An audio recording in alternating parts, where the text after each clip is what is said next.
อีกก็คือวันที่16พฤศจิกายน2025ของการแข่งขันกีฬาประเภทลอยน้ำกระทรวงป้องกันความสงบสามารถญาติได้1เหรียญคำและ2เหรียญทองเหรียญคำได้จากห้อยโทสันติสุขอินทวงศ์ในรายการลอยน้ำธรรมดา50เมตรทรายและ2เหรียญทองได้มาจากนางดาลินอินทวงศ์ในรายการลอยน้ำธรรมดา50เมตรหญิง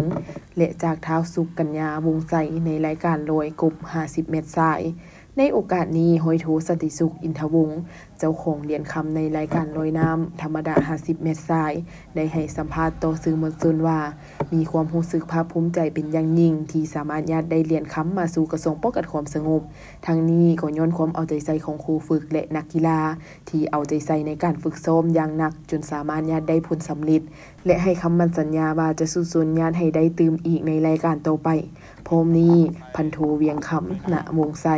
ครูฝึกนักกีฬาลอยน้ำกระทรวงป้องกันความสงบก็ได้กล่าวโยงโยสมเสยนักกีฬาลอยน้ำกระทรวงป้องกันความสงบทุกคนที่ได้ลงแข่งขันในมือนี้และสามารถญาติได้ผลสำเร็จโดยพื้นฐานและจะสู้สุนสร้างผลงานให้ดีขึ้นกว่าเก่าสำหรับในพิธีเปิดการแข่งขันกีฬาพรมลอยน้ำในงานมหกรรมกีฬาแห่งชาติครั้งที่12ได้เริ่มแข่งขันในระหว่างวันที่16-19พฤศจิกายน2025ที่สระลอยน้ำสนามกีฬาแห่งชาติหลัก16โดยการกล่าวเปิดงานแข่งขันของทานสุนนิกรพรหมสิทธิ์ประธานสหพันธ์ลอยน้ำนครหลวงพร้อมด้วยภาคส่วนที่เกี่ยวข้องเข้าร่วม